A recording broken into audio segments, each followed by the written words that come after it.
Série O Triunfo do Cordeiro, e hoje nós vamos falar sobre a carta do Senhor Jesus à igreja de Filadélfia.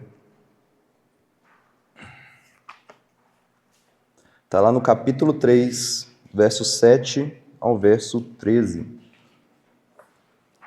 Vamos ler o texto e pedir que Deus nos direcione nesse momento, que Ele fale ao nosso coração através de Sua palavra.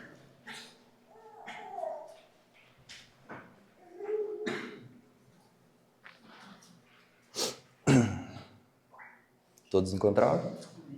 Amém. Ao anjo da igreja em Filadélfia, escreva. Estas são as palavras daquele que é santo e verdadeiro, aquele que tem a chave de Davi. O que ele abre, ninguém pode fechar. O que ele fecha, ninguém pode abrir. Conheça as suas obras. Eis que coloquei diante de você uma porta aberta que ninguém pode fechar. Sei que você tem pouca força, mas guardou a minha palavra e não negou o meu nome. Veja o que farei com aqueles que são sinagoga de Satanás, que se dizem judeus e não são, mas são mentirosos. Farei que se prostrem aos seus pés e reconheçam que eu o amei. Visto que você guardou a minha palavra de exortação, a perseverança, eu também o guardarei da hora da provação, que está por vir sobre todo o mundo, para pôr à prova os que habitam na terra. Venho em breve. Retenha o que você tem, para que ninguém tome a sua coroa. Farei do vencedor uma coluna no santuário do meu Deus, e dali ele jamais sairá. Escreverei nele o nome do meu Deus e o nome da cidade do meu Deus, a nova Jerusalém que desce dos céus da parte de Deus. E também escreverei nele o meu novo nome.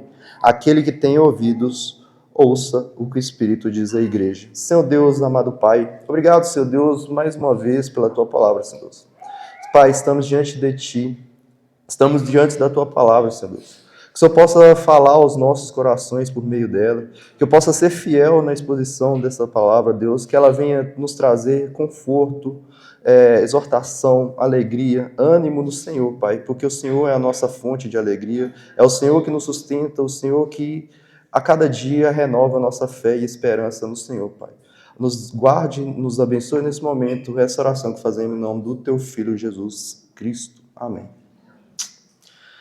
Vamos lá. Hoje nós vamos falar sobre uma igreja modelo, uma igreja que muitos vão ter como um padrão.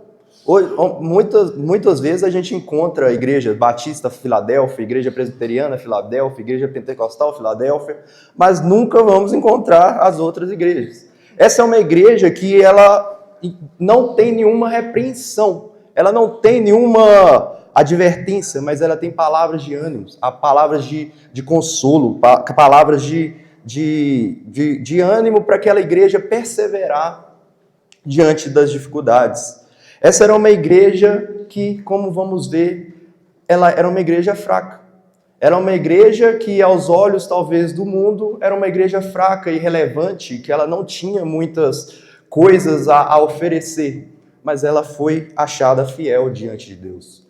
E hoje a nossa pergunta é: o que seria uma igreja abençoada? O que seria uma igreja fiel? Seria uma igreja com um grande número de membros? Seria uma igreja com muitas pessoas? Ou uma igreja rica? Ou uma igreja famosa? Uma igreja popular? Como vimos no culto anterior, a igreja de Sardes, ela tinha fama de viva, mas ela estava morta. Essa igreja, mesmo sendo fraca, ela foi reconhecida diante de Deus. Esse é o desejo do nosso coração. Essa é uma mensagem de ânimo, uma mensagem para que possamos confiar no nome do nosso Deus. Nós vamos ver que essa igreja, sendo fraca, ela foi encontrada fiel diante de Deus, porque ela guardou o nome do Senhor, guardou a palavra de Deus e não negou o nome do seu Deus. Essa igreja estava situada na cidade de Filadélfia, como o próprio nome vai dizer. E ela foi fundada, isso é uma parte importante para a gente entender todo o contexto da nossa exposição. Por quê? Nós vamos entender um pouco o contexto histórico da sua fundação, rapidamente. Porque Cristo, ele não só conhece a igreja mas ele conhece a cidade onde a igreja está inserida. Deus, ele, a todo momento, a todas as igrejas, ele vai falar sobre coisas que quem o leitor que estava ouvindo aquelas palavras, ele estava familiarizado com aquilo que o Senhor Jesus estava falando. Então, quando o Senhor Jesus vai falar que essa igreja sobre colunas, sobre um novo nome, ela vai entender essas coisas. Ela vai ver realmente o que Jesus está falando e ela vai entender porque ela passou sobre essas coisas. Ou seja, então essa cidade, o que? Ela foi fundada por volta do ano 189 a.C. Ela foi fundada por Eumenes, rei de Pérgamo, e ele, por amar muito seu irmão e seu irmão ser muito fiel a ele, ele deu como homenagem a essa cidade o nome de Filadélfia, porque esse irmão ele tinha um amor fraternal por Eumenes, o Átalo, e como uma forma de homenagear, ele dá esse nome a essa cidade. Então essa cidade passa a se chamar Filadélfia. E com isso, essa cidade ela ficava numa principal rota da Ásia Menor e se localizava também na mais importante rodovia, aí está portal, mas é postal romana. Portanto, a cidade era muito boa para comércio, para uso de via militar dos gregos no passado e dos romanos mais para frente aqui nessa época que a carta foi escrita. Então era uma cidade importante nesse sentido de que ela era conhecida como um portal para o Oriente, ou seja, ela era uma cidade onde muitas pessoas passavam, era uma cidade onde que muitas pessoas, ela era uma porta aberta para muitas pessoas. Ela foi inclusive chamada de Pequena Atenas, porque ela trazia muito da cultura grega da época, então ela formou muito sobre isso, sobre a cultura, ela foi muito importante para expandir essa cultura naquela região, e tanto que nessa época que todos falavam o grego nessa região dessa cidade. Então ela era muito importante. Então vamos lá, ela tinha esse nome de Filadélfia. Ela era conhecida como portal para o Oriente, ou seja, ela tinha suas portas abertas para o Oriente, tanto de passagem quanto de abertura para novas culturas e tudo mais, mas devido à sua localização, ela foi acometida de um grande terremoto no ano 17 depois de Cristo, que devastou não só essa cidade, mas várias outras cidades, por volta de 10 cidades mais ou menos. E devido a essa destruição, Tibério César, que era já no início, quando eu falei sobre o início da fundação, era o Império Grego que dominava, aqui já é o Império Romano, então Tibério César, devido a essa devastação que essa cidade teve, para essa cidade poder se reconstruir, ele deixa essa cidade sem pagar imposto por volta de 5 anos. E como gratidão a eles não pagarem o imposto, eles dão outro nome à cidade, Neo-Cesareia, ou seja, homenagem a César. Então ele está mudando o nome novamente. E por essa população, nessa reconstrução, muitos, ao invés de reconstruir as suas casas, com medo de novos terremotos, porque ela não ficava no epicentro desse terremoto, mas como na verdade, ela ficava no epicentro do terremoto. Então, depois que teve esse terremoto muito grande, ainda continuou tendo outros terremotos. Tanto que alguns historiadores vão dizer que a cidade era sempre era costumada de ter os muros muito rachados, devido a esses constantes temores. E devido a esses constantes temores, essa cidade, eles acabaram, muitos vivendo em tendas, vivendo fora das portas da cidade. Então, ao invés deles reconstruir as suas casas, com o risco de ter outros terremotos e acabar com essa casa, eles vão viver em tendas fora da cidade. Então eles ficaram 5 anos sem pagar o imposto, eles dão um novo nome a essa cidade, Neo-Cesareia, e eles vivem fora dos portais, das muros da cidade. E quando Vespasiano toma o poder, querendo agradar esse novo imperador, eles mudam novamente o nome dessa cidade para Flávia, pois o nome completo dele era Titus Flávius Vespasiano. Ou seja, eles passavam por grandes terremotos, eles mudaram de nome várias vezes, eles tiveram que sair das suas casas. Isso são coisas importantes para a gente entender o contexto que o Senhor Jesus vai passar para essa igreja. O que o Senhor Jesus vai dizer quando ele vai falar sobre portas, quando ele vai falar sobre coluna, quando ele vai falar sobre novo nome. Eles estão familiarizados com isso, porque eles viveram isso. Eles sabem o que é não ter uma estabilidade, eles sabem o que é viver sobre terremotos, sobre adversidades, eles sabem o que é viver tendo o nome trocado. Então, quando eles ouvem isso, é uma palavra de refrigério, de ânimo para eles. Então, Cristo, ele vai entrando já, para a gente entendendo tudo isso, esse contexto breve, histórico dessa cidade, nós vamos entrar propriamente no texto. Jesus, ele vai se intitular como aquele que é santo e verdadeiro. Muitas vezes nós cantamos o quanto nosso Deus é santo. Nós acabamos de cantar hoje, pois é santo, sim, é digno de louvor e de ser adorado. És bondoso, Pai querido, dentre todas as nações, tu és verdadeiro, Senhor. Nosso Jesus, ele é santo e verdadeiro. Ele é não somente santo, mas ele é o verdadeiro. Isso vai em contraste contra aqueles que são os mentirosos, contra os judeus que não são judeus, mas que são sinagoga de Satanás. Jesus, ele se intitula e ele se mostra para aquela igreja como aquele que é santo, como aquele que é verdadeiro, como aquele que é digno de confiança. Eles poderiam confiar na palavra de Jesus. Eles poderiam mesmo em meio a tanto problemas que eles já haviam passado, eles poderiam confiar que as palavras daquele que é santo e verdadeiro era verdade. Porque Jesus, ele não é um dos caminhos, ele não é uma das verdades,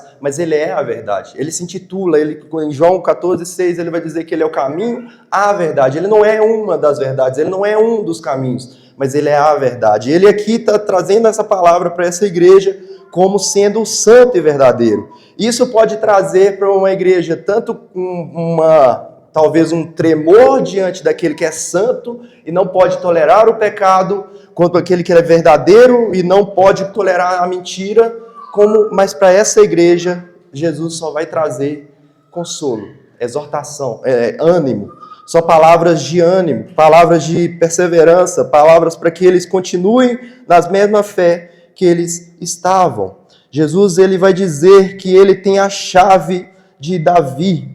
Aquele que é santo e aquele que é verdadeiro tem a chave de Davi. Cristo, ele tem toda a autoridade. O Pai, quando Jesus ressuscita, ele vai dizer que o Pai lhe deu toda a autoridade nos céus e da terra. A chave dá a ideia de autoridade, de alguém que pode entrar em algum lugar, porque a chave você vai abrir alguma coisa. A chave na sua casa, você vai ter sua chave, talvez uma ou outra pessoa de confiança vai ter a sua chave. Não é qualquer um que terá a chave da sua casa. E Jesus, ele tem essa chave de Davi. E essa chave, esse texto, ele vai fazer uma alusão ao texto de Isaías 22. Se alguns irmãos quiserem abrir.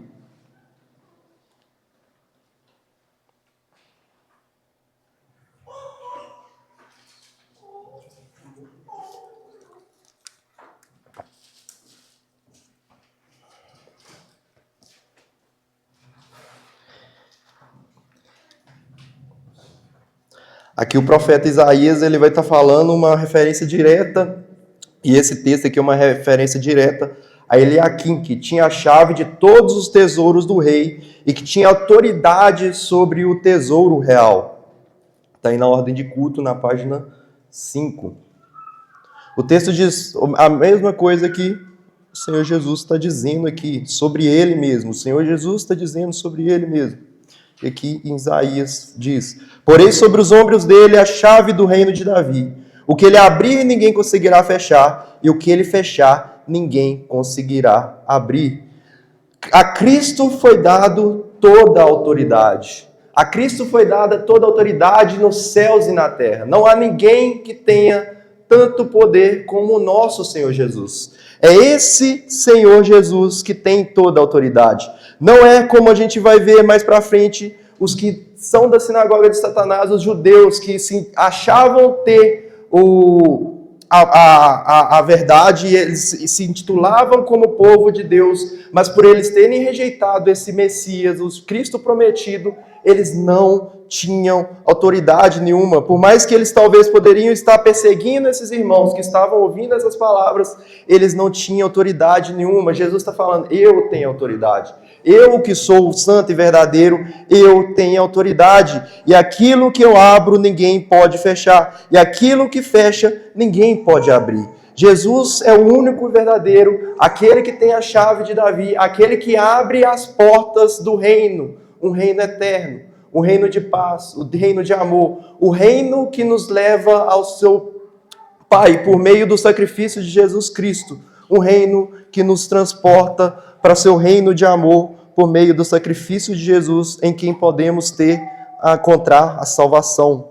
É esse reino, é essa porta que o Senhor Jesus está dizendo aqui, que Ele abre e que ninguém pode fechar, e que Ele fecha e que ninguém pode abrir. É Ele que tem essa autoridade. Só que Ele tendo toda essa autoridade, Ele concede esse privilégio a esses irmãos. Ele transfere esse privilégio a esses irmãos. Conheça as suas obras. Eis que coloquei diante de vocês uma porta aberta que ninguém pode fechar. Sei que vocês têm pouca força, mas guardou a minha palavra e não negou o meu nome. Essa igreja era correta diante de Deus e precisava de encorajamento e não repreensão. Esse encorajamento era que o próprio Cristo tinha posto diante deles uma porta aberta. Só Cristo tem o poder de abrir e de fechar. E agora ele concede essa autoridade aos crentes de Filadélfia, como fez em Mateus 16, 18 e 19, Mateus 18, 18, João 20 e 23. As chaves do reino, igual autoridade para ligar e desligar. Esses irmãos, eles tinham recebido, esses irmãos que eram fracos, esses irmãos que não tinham relevância, esses irmãos que talvez aos olhos humanos, aos olhos de outras igrejas, não eram nada, eles tinham tido o privilégio e a oportunidade concedida por Deus de ligar e desligar. Nós vimos aqui muitas vezes, em muitos momentos aqui, o Anderson falando sobre o poder da chave. Aqui em Mateus 16, os discípulos, Jesus vai perguntar aos discípulos, quem as pessoas dizem que eu sou? E os discípulos vão dizer, alguns dizem que você é João Batista, alguns vão dizer que você é Elias, outros vão dizer que você é Jeremias. Mas vocês, quem eu sou? E Pedro vai dizer, tu és o Cristo, o Filho do Deus vivo. E o Senhor Jesus vai dizer, sobre esta pedra edificarei a minha igreja. E darei as chaves do reino dos céus, e o que você ligar na terra será sido ligado nos céus, e o que você desligar na terra terá sido desligado nos céus. A esses irmãos, a essa igreja fiel, a essa igreja que era fraca, foi dada autoridade, foi dada esse privilégio, foi dada esse direito de aquilo que eles ligarem na terra ser ligado no céu, aquilo que eles ser desligado na terra ser desligado no céu, ou seja, deu a chave das portas do reino para essa igreja que é pobre, essa igreja que é fraca, essa igreja que aos olhos de muito não tinha nenhuma força, mas aos olhos de Deus ela foi encontrada fiel e verdadeira. Aos olhos do Pai, aos olhos daquele que realmente importa, ela foi encontrada fiel e verdadeira. E eles têm essa autoridade de reconhecer, diante do testemunho de outros irmãos, se eles fazem parte da família de Deus ou não. Esse é o privilégio da igreja de receber novos membros, ou de desligar outros membros, no sentido de disciplina. Esse é o que o texto está nos dizendo. E esses irmãos, eles tinham pouca força, mas eles guardaram a palavra e não negaram o nome de Deus. Ainda que eles fossem uma igreja pequena e fraca, eram fiéis e perseveraram. Eram desprezados e perseguidos. Seus membros tinham pouca autoridade ou influência, mas eram fiéis. E esse sempre é o critério para a bênção divina e não o sucesso. Nossa fidelidade é uma expressão de fraqueza e não de força. Como na introdução eu disse, qual que é o critério de uma igreja abençoada? Qual que é o critério de uma igreja bem-sucedida? É uma igreja cheia de mimos? É lógico que nós queremos que muitas pessoas venham e estejam no nosso meio, porque cremos que elas irão ouvir a palavra de Deus e a palavra de Deus irá transformá-las, irá confortá-las, irá exortá-las de seus pecados e elas crerão em Jesus Cristo. Mas este não é o padrão de Deus, não é o padrão de que eles são ou não são uma igreja fiel. O que é o padrão de Deus, delas serem uma igreja fiel, são pessoas muitas vezes fracas. Muitas vezes pessoas que normalmente são pessoas que reconhecem a sua miséria. Não são muitas vezes os ricos e os poderosos que serão aceitos no reino de Deus, mas aqueles que são fracos. Aqueles que reconhecem a sua miséria, aqueles que dizem que não podem, aqueles que dizem que não conseguem, aqueles que pedem ajuda, aqueles que reconhecem a sua fraqueza diante de um Deus que é santo e verdadeiro, aqueles que são doentes, aqueles que reconhecem a sua miséria. Todos somos doentes, todos precisamos de Cristo, mas muitas vezes achamos que não. Achamos que somos fortes o suficiente, achamos que podemos vencer as nossas dificuldades por nossas próprias forças, achamos que conseguimos fazer as coisas com a força do nosso próprio braço, achamos que somos autodependentes, mas a nossa natureza é fraca, nós somos pó. Diante do Deus santo e verdadeiro, não somos nada. E a verdadeira fidelidade é uma expressão de fraqueza. A fidelidade, ela é uma expressão de fraqueza porque é um reconhecimento de que nós não podemos nos salvar por nós mesmos, que nós precisamos de um Salvador. Nós precisamos de alguém que, como nós, em tudo foi tentado, mas não pecou jamais. Ele pode se compadecer das nossas fraquezas, porque ele foi tentado assim como nós, mas em nenhum momento ele pecou. Ele foi fiel até o fim. Por isso podemos confiar nesse Deus, nesse Cristo, que é santo e verdadeiro. Aquele que é santo e verdadeiro, nós podemos confiar, porque ele se compadece do fraco, ele se compadece da viúva, ele se compadece do necessitado, ele compadece daquele que não tem, daquele que não é nada diante dos homens. Nós vimos, durante a exposição do livro de Marcos, como o evangelho é um evangelho às avessas, o reino às avessas. É um reino onde o pobre, a viúva, a prostituta, o fraco, ele entra no reino antes dos que são ricos e poderosos. Não que os ricos e poderosos não podem entrar de forma nenhuma, o reino está disponível. Mas se ele reconhecer que ele é fraco, que ele precisa de um Salvador, que ele precisa de um Redentor. Esses irmãos tinham reconhecido isso. Esses irmãos, o Senhor diz que eles tinham pouca força, mas eles tinham guardado a palavra de Deus e não tinham negado o nome de Deus. É isso que o Senhor requer de nós. É isso que o Senhor quer de nós como igreja. Ele quer a nossa fidelidade diante das provações. Ele quer que nós guardemos a sua palavra, que nós conhecemos a sua palavra, que nós não neguemos o nome do Senhor diante das adversidades. Esses irmãos, muito provavelmente, eles estavam sendo oprimidos e sendo oprimidos e as pessoas incomodando eles, esses judeus que o Senhor Deus vai dizer que eles se intitulam judeus, mas não são sinagoga de Satanás. Muito provavelmente eles tinham expulsado eles das sinagogas, eles não queriam fazer parte. E Jesus está falando, eles não fazem parte comigo, vocês fazem parte comigo, porque vocês são fiéis, vocês guardam a minha palavra. Eles negam o meu nome, eles não reconhecem que eu sou o Senhor, que eu sou o santo e verdadeiro, que eu sou aquele que viria para redimir todos os que estão perdidos. O Senhor se compadece daquele que é fraco. O Senhor se compadece daqueles que reconhecem a sua miséria. Ele está disponível para todas as pessoas que reconhecem que precisam de um Salvador. Eu preciso de um Salvador. Nós precisamos de um Salvador. Eu reconheço que não por mim mesmo eu nada posso, mas por Cristo. Ele nos fortalece. O apóstolo Paulo, ele diz que orou por 3 vezes para que o Senhor retirasse dele o espinho da carne. Nós não sabemos qual espinho era esse, mas o Senhor Deus diz ele que a graça dele bastava, porque o poder de Deus, o poder dele se aperfeiçoava na fraqueza de Paulo. O poder de Deus, ele se aperfeiçoa nessa igreja que é fraca. O poder de Deus, ele se aperfeiçoa na nossa vida. Nós que somos fracos, nós que depositamos a nossa fé, a nossa esperança em Deus, nosso Senhor e Salvador.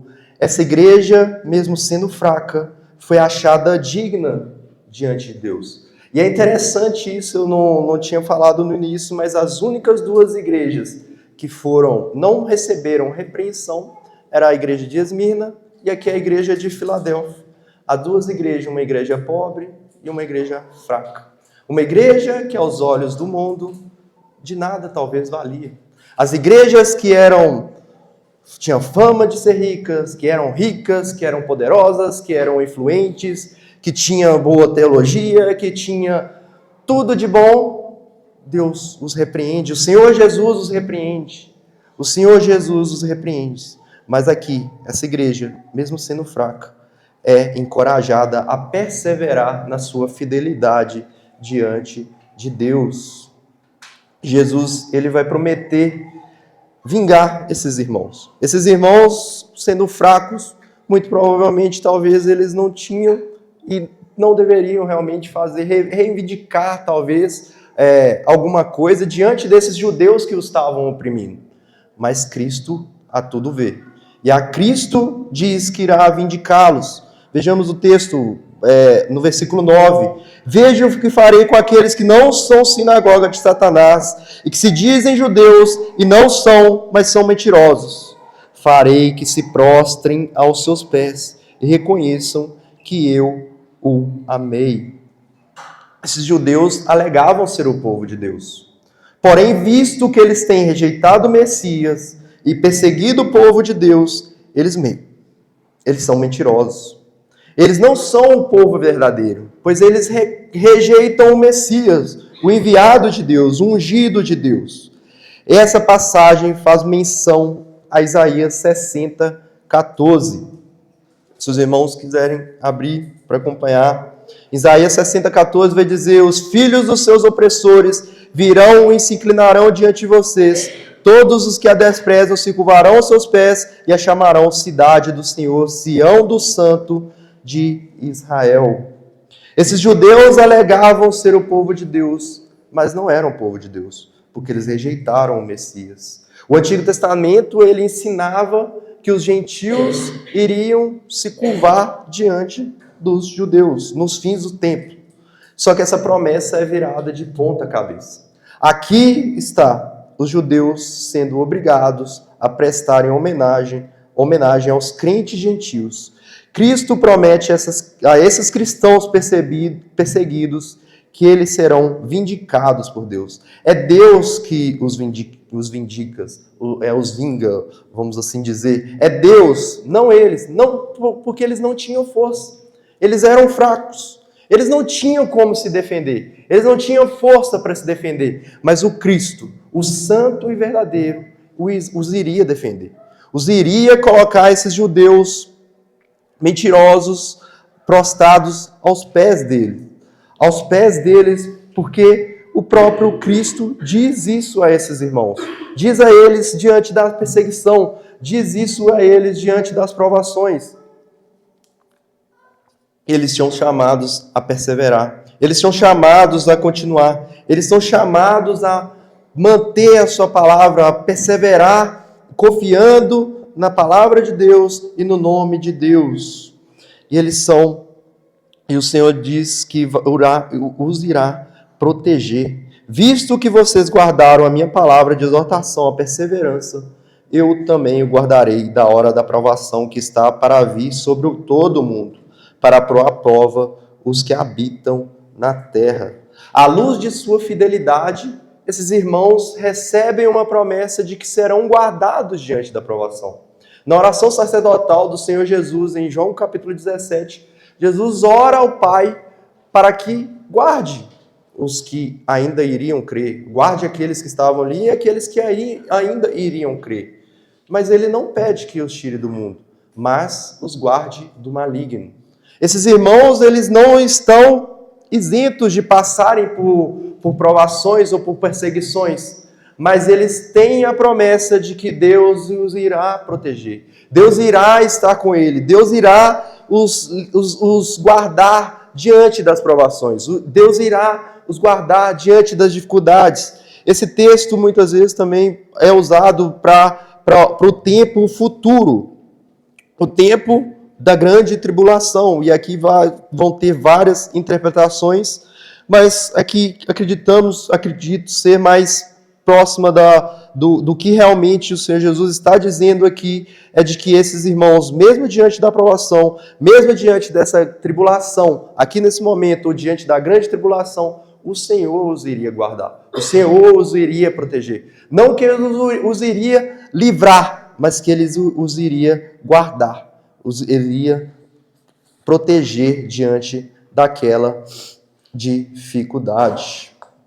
Eles são exortados agora a continuar.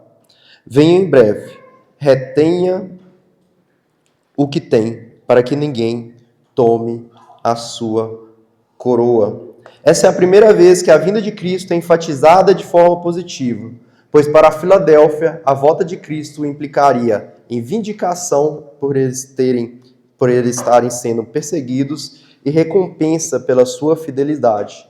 Eles perseveraram até aqui e deveriam perseverar até o final, para que ninguém tomasse a sua coroa. Eles haviam perseverado até aqui. Jesus está dizendo: eu conheço as suas obras, eu sei que você é fraco, mas vocês guardaram a minha palavra, vocês não negaram o meu nome, vocês não negaram até aqui. Continuem, perseverem, mantenham-se. Vocês estão no caminho certo, vocês estão fazendo aquilo que me agrada, vocês estão fazendo aquilo que eu estou tendo prazer nas suas obras. Continuem, perseverem.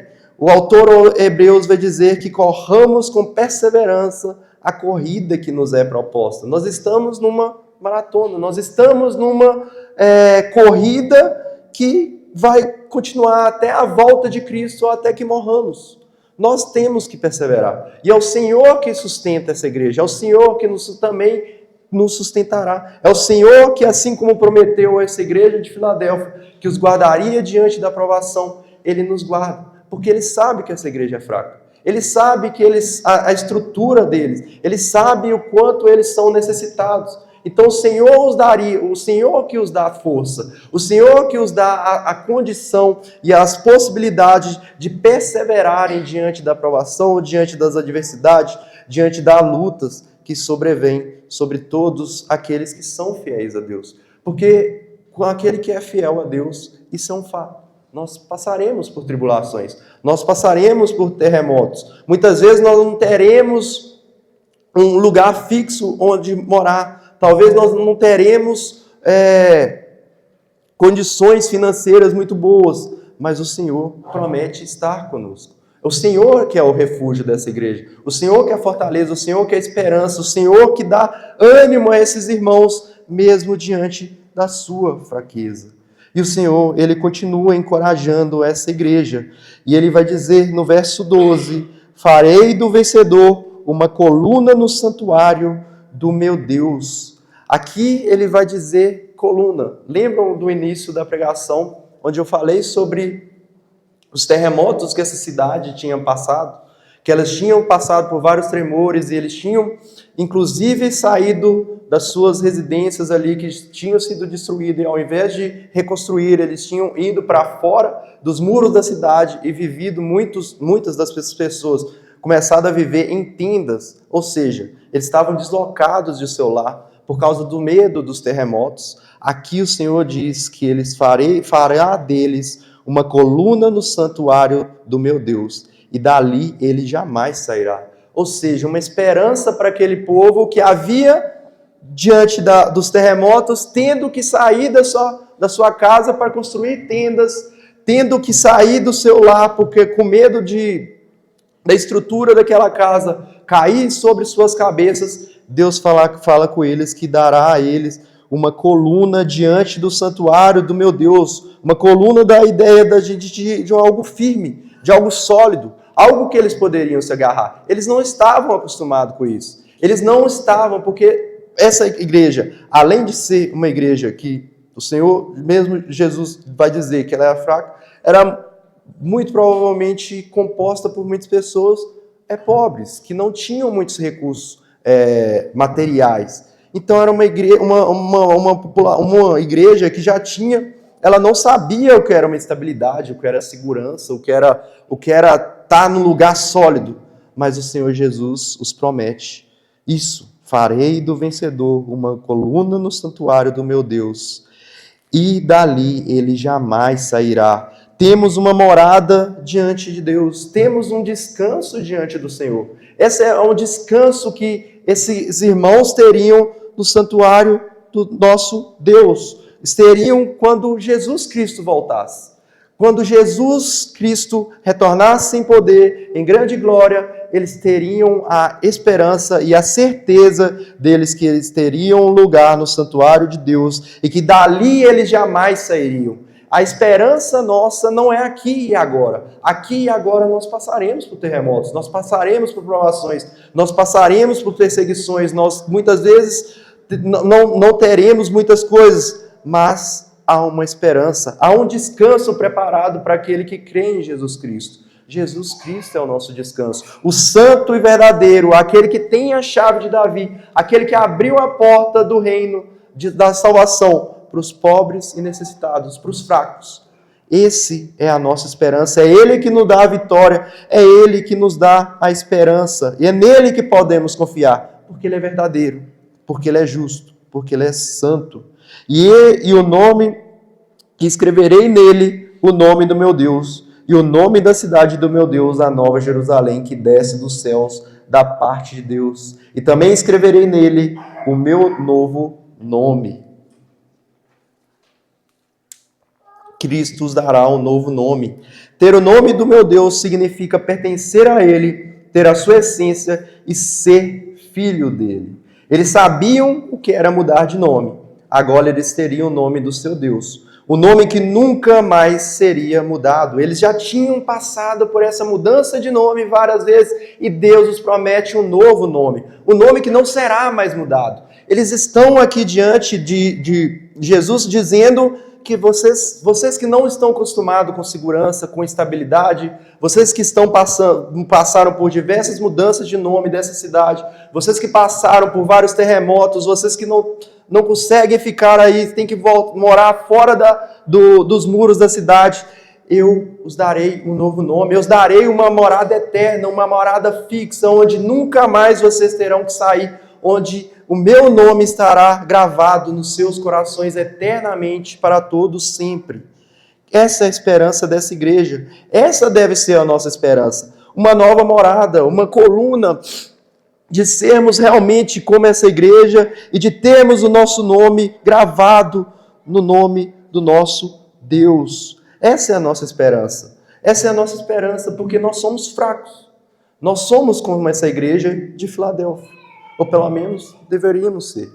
Não dizemos que essa é uma igreja modelo? Se essa é uma igreja modelo, se essa é uma igreja que devemos seguir esse padrão, nós somos fracos. E a nossa fraqueza é demonstrada pela fidelidade em Deus, que é forte. Na fidelidade na palavra de Deus, que é verdadeira. Na fidelidade de não negar o nome de Deus diante das adversidades, diante das provações, diante daqueles que se dizem judeus, mas não são. São sinagoga de Satanás. Diante daqueles que muitas vezes vão nos perseguir, vão nos atribular, vão nos oprimir e não negar o nome de Deus. Há uma morada para o povo de Deus. Há uma esperança do povo de Deus. Há uma esperança para aqueles que permanecem fiéis diante das provações, que não negam o nome de Deus, que guardam sua palavra. Nós somos fracos, nós somos necessitados. Nós dependemos totalmente de Deus. Essa é a realidade do cristão. É alguém que diante de um rei poderoso se entrega, se rende, se mostra vulnerável.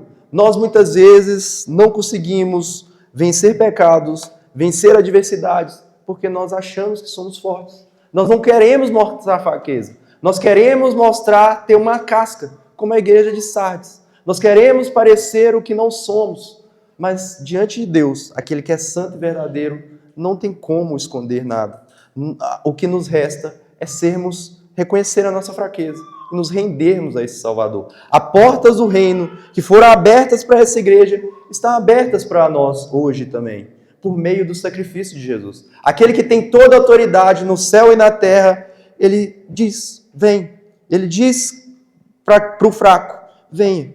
Em mim você encontrará descanso. Em mim você encontrará a satisfação para a sua alma. Em mim você encontrará aquela segurança que você tanto procura em outras coisas. E ele continua, versículo 13, encerrando. Aquele que tem ouvidos, ouça, assim como nas outras cartas às outras igrejas, ele termina da mesma forma. Aquele que tem ouvidos, ouça o que o Espírito diz às igrejas. O Espírito chama diretamente todos os leitores a responder essa mensagem importante. Todavia, depende deles. O Espírito fala, mas eles devem ter ouvidos para ouvir. É verdade que essa igreja não tinha deficiência alguma, porém, isso não garantia sua fidelidade futura. Seus membros ainda poderiam perder suas coroas e, à luz desse fato, precisavam conservar o que tinham. O caminho era continuar a prestar atenção na presente mensagem do Espírito e continuarem sendo fiéis, guardando a palavra e não negando o nome do Senhor. Esse é o padrão da igreja fiel a Deus. Esse é o padrão da igreja que o nosso Deus recebe aqui nessa igreja de Filadélfia. É uma igreja que não era muito relevante. Era uma igreja que era composta de pessoas fracas, pessoas pobres, pessoas que talvez estavam à margem da sociedade, que não tinham grande importância diante daquele cenário, mas que foram achadas fiéis e dignas diante de Deus. Isso é o que realmente importa. Em ter uma igreja grande, talvez seja bacana, seja legal. Ter uma igreja que talvez tenha um poder econômico é bom para poder ajudar as pessoas, para poder espalhar e expandir o evangelho. Mas isso não é uma garantia de ser encontrada fiel diante de Deus. O Senhor Jesus faz uma grave advertência em Mateus capítulo 7, quando diz, muitos naquele dia dirão, Senhor, não profetizamos em teu nome, não curamos em teu nome, não fizemos aquilo, fizemos isso, fizemos tudo em seu nome. Jesus vai dizer, nunca vos conheci, afastai-vos de mim. Uma igreja, muitas vezes, que faz muitas coisas, não necessariamente é uma igreja que é aceita por Deus. Eu não estou dizendo que uma igreja que faz isso não é aceita por Deus, mas isso não é o padrão. O padrão é o que o Senhor Jesus diz, aquele que é fiel à sua palavra, aquele que não nega o seu nome, aquele que guarda os seus mandamentos. Aquele que guarda os seus mandamentos é aquele que ama a Deus. Não é aquele que somente diz da boca para fora, eu amo a Deus, mas aquele que guarda os seus mandamentos, aquele que é fiel. Que Deus nos abençoe, que possamos ser fiéis e guardar a palavra do nome do nosso Deus. Senhor Deus, amado Pai, obrigado, Senhor Deus, pela Tua palavra. Obrigado, Senhor Deus, porque o Senhor é justo e compassivo. O Senhor é santo e verdadeiro e podemos confiar na Tua palavra, podemos confiar que as Tuas palavras são verdades, Deus. Obrigado, Senhor Deus, por esse momento que o Senhor falou aos nossos corações por meio da Tua palavra, Deus. Possamos ser achados diante de Ti fiéis. Possamos, meu Deus, guardar a Tua palavra. Possamos, meu Deus, não negar o Teu nome, Deus. Oh Deus, muitas vezes negamos o Teu nome com coisas inúteis, Deus. Nos ajude, Deus. Nos ajude a perseverar. Nos dê mais fé, nos dê mais amor, nos dê mais graça para enfrentarmos as adversidades do dia a dia, Deus. Nos ajude nessa santa missão, essa oração que fazemos em nome do Teu Filho Jesus Cristo. Amém, Senhor.